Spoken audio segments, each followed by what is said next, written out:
13వ శ్లోకము. చాతుర్వర్ణ్యం మయా సృష్టం గుణకర్మ విభాగశః తస్య కర్తారమపి మం విద్య కర్తారమవ్యయం. చాతుర్వర్ణ్యం మానవ సమాజములోని 4 వర్ణములు మయా నా చేత సృష్టం సృష్టించబడినవి, గుణముల కర్మ కర్మల విభాగశః విభాగముననుసరించి తస్య దానిని కర్తారం సృష్టించిన వాడిని అపి తండ్రి మాం నన్ను విద్ధి తెలుసుకొనుము అకర్తారం చెయ్యనివానిగా అవ్యయం మార్పులేనివాడు. భౌతిక ప్రకృతి త్రిగుణములు మరియు తత్సంబంధిత కర్మలను అనుసరించి మానవ సమాజములోని చాతుర్వర్ణ్యములు నాచే సృష్టించబడినవి. ఈ విధానముకు నేనే సృష్టికర్తనైనను అవ్యయుడనగుటచే అకర్తగానే నన్ను నీవు తెలుసుకొనుము. భాష్యము. సర్వమును సృష్టించువాడు శ్రీకృష్ణ భగవానుడే. సమస్తము అతని నుండి ఉద్భవించును. అతని చేతనే పోషించబడి ప్రళయానంతరము సమస్తము అతనిలోనే విశ్రమించును. కనుకనే అతడు సత్వగుణములో నెలకొని బ్రాహ్మణులుగా పిలువబడు. మేధావి వర్గముతో ఆరంభమయ్యే 4 వర్ణములతో కూడిన సాంఘిక వ్యవస్థకు చాతుర్వర్ణ్యములు అతడే సృష్టికర్త. బ్రాహ్మణుల తరువాత రజోగుణములో నెలకొనిన కారణముగా క్షత్రియులనబడు వారితో కూడిన పాలక వర్గము వచ్చును. ఆ తరువాత వారు రజస్తమో గుణముల మిశ్రమము కలిగి వైశ్యులనబడు వ్యాపారస్తులు. ఇక 4వ వర్ణము వారు తమో గుణములో నెలకొని శూద్రులనబడు శ్రామిక వర్గము. శ్రీకృష్ణ భగవానుడే మానవ సంఘములోని ఈ 4 వర్ణములను సృష్టించినప్పటికీ శ్రీకృష్ణ భగవానుడు ఈ వర్ణములలో దేనికిని చెందినవాడు కాడు. ఎందుకంటే అతడు బద్ధజీవులలో ఒకడు కాడు. బద్ధజీవులలో ఒక వర్గమే మానవ సంఘముగా తయారగును. నిజమునకు మానవ సమాజము కూడా పశు సమాజము వంటి దైనను మానవులను అట్టి జంతు స్థితి నుండి ఉద్ధరించుటకు కృష్ణ చైతన్యమును వృద్ధి చేయుట కొరకే పైన పేర్కొనబడిన ఈ 4 వర్ణములు శ్రీకృష్ణ భగవానుని చేత సృష్టించబడినవి. మానవుడు పొందిన త్రిగుణములను అనుసరించి కర్మ ప్రవృత్తి నిర్ణయించబడును. భౌతిక స్వభావముకు సంబంధించిన ఈ త్రిగుణములను అనుసరించి కలిగే జీవిత లక్షణములు స్వభావములను భగవద్గీతలోని 18వ అధ్యాయములో వివరించబడినవి. ఏమైనను కృష్ణ చైతన్యవంతుడు బ్రాహ్మణుల కంటెను మహోన్నతుడగును. బ్రాహ్మణులు తమ గుణములను అనుసరించి పరతత్వమును ఎరుగవలసి ఉన్నప్పటికీ వారిలో అధిక భాగము కేవలము శ్రీకృష్ణ భగవానుని నిరాకార బ్రహ్మమునే ఆశ్రయించుదురు. కానీ మానవుడు అట్టి పరిమిత బ్రాహ్మణ జ్ఞానమును అధిగమించి దేవాదిదేవుడైన శ్రీకృష్ణ భగవానుని గూర్చిన దివ్య జ్ఞానమును పొందగలిగినచో అతడు కృష్ణ చైతన్యవంతుడు లేక వైష్ణవుడు కాగలడు. శ్రీరాముడు, నృసింహుడు, వరాహాది వంటి అనేక శ్రీకృష్ణుని దివ్యావతారములకు సంబంధించిన జ్ఞానము ఈ కృష్ణ చైతన్య జ్ఞానముతో కూడి ఉండును.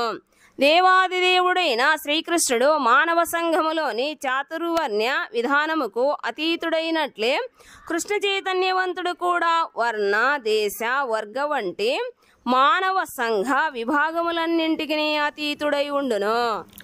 14వ శ్లోకము. నా మాం కర్మాణి లింపంతి నమే కర్మ ఫలే స్పృహ ఇతి మాం యోభిజానాతి కర్మభిర్న వధ్యతే. మాం నన్ను కర్మాని అన్ని రకములైన కర్మములు నాలింపంతి ప్రభావితము చెయ్యవు. మే నాకు కర్మఫలే కర్మఫలములో నా స్పృహ కోరిక లేదు. ఇతి అని మాం నన్ను ఎవడు అభిజానాతి తెలుసుకొనును కర్మభి అట్టి కర్మఫలముచే సహో అతడు నా బధ్యతే బంధింపబడడు. నన్ను ప్రభావితము చేయు కర్మ ఏదీ లేదు. నేను కర్మఫలములను వాంఛింపను. నన్ను గూర్చిన ఈ సత్యమనెరిగిన వాడు కూడా కర్మఫలములచే బంధింపబడడు. భాష్యము. రాజు తప్పు చెయ్యడు లేక రాజ్యాంగ శాసనాలకు అతీతుడని చెప్పు భౌతిక జగత్తుకు సంబంధించిన రాజ్యాంగ శాసనాలు అనేకము కలవు. అదే విధముగా ఈ భౌతిక జగత్తుకు భగవానుడే సృష్టికర్త అయినప్పటికీ అతడు అట్టి భౌతిక జగత్తు కర్మలచే ప్రభావితుడు కాడు. అతడు సృష్టించిన సృష్టికి అతడు అతీతుడుగా ఉండును. ప్రకృతి వనరులపై ఆధిపత్యము వహించవలనను ప్రవృత్తి చేత జీవులు వివిధ కామ్యకర్మ ఫలములలో చిక్కుకొందురు. ఉదాహరణకు ఒక సంస్థ యజమాని కార్మికులు చేయు మంచి చెడు కర్మలకు బాధ్యుడు కాడు. ఆ కార్మికులే వాటికి స్వయముగా బాధ్యులగుదురు. అదే విధముగా ఈ జగత్తులో జీవులందరూ తమ తమ ఇంద్రియ భోగముకు సంబంధించిన కర్మలలో నెలకొని ఉందురు. అట్టి కర్మలు భగవానుని చేత ఆదేశించబడినవి కావు. ఏమైనను ఇంద్రియ భోగ పురోగతి కొరకై జీవులు ఈ జగత్తులోని కర్మలలో నెలకొందురు. మరణానంతరము వారు స్వర్గలోక సుఖములను వాంఛించుదురు.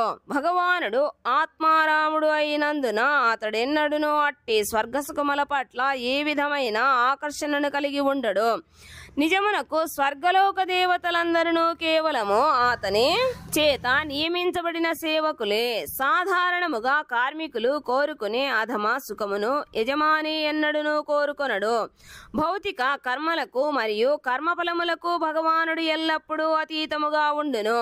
ఉదాహరణకు భూమిపై ఉత్పన్నమయ్యే వివిధ రకాల వృక్షజాలముకు వర్షము కారణము కాకున్నను అట్టి వర్షము లేకుండా అవి అట్లు వృద్ధి చెందు అవకాశమే ఉండదు.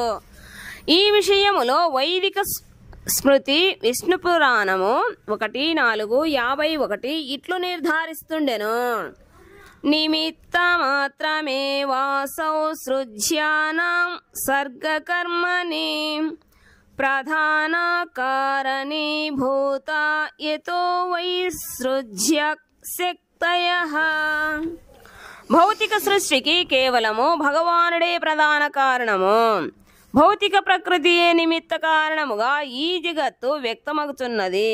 సృష్టించబడిన జీవులలో దేవతలు, మానవులు, అల్పజంతువులు వంటి అనేక రకాల జీవులు తమ గత జన్మ పాపపుణ్య కర్మల ఫలములకు లోబడి ఉందురు. భగవానుడు కేవలము వారికి అట్టి కర్మలను ఆచరించుటకు కావలసిన సదుపాయములను సమకూరుస్తూ త్రిగుణములను నియంత్రించునే గాని వారి పూర్వపు ప్రస్తుత కర్మలకు బాధ్యత వహింపడు. వైషమ్య నైర్గుణ్యేన సాపేక్షత్వాత్. భగవానుడు ఏ జీవి పట్లను ఎన్నడూనూ పక్షపాతమును చూపడు అని వేదాంత సూత్రము 2:1:34 నిర్ధారించి చెబుతున్నది. నిజమునకు జీవుడు తన కర్మలకు తానే బాధ్యుడగును.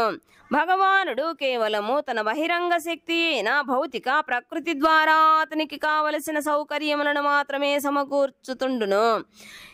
ఈ కర్మ సిద్ధాంతములోని రహస్యములనన్నింటినీ పూర్తిగా ఎరిగిన వాడు తన కర్మఫలములచే ఎన్నడూనూ ప్రభావితుడు కాడు.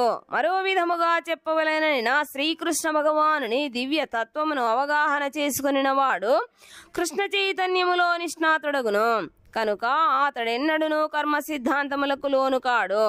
అలా కాకుండా శ్రీకృష్ణుని దివ్య స్వభావమును ఎరుగక మానవుల కర్మల వలె భగవానుని కర్మలు కూడా కర్మప్రాప్తి కొరకే ఉద్దేశించబడినవని భ్రమించువాడు తప్పక కర్మఫలములచే బంధించబడును.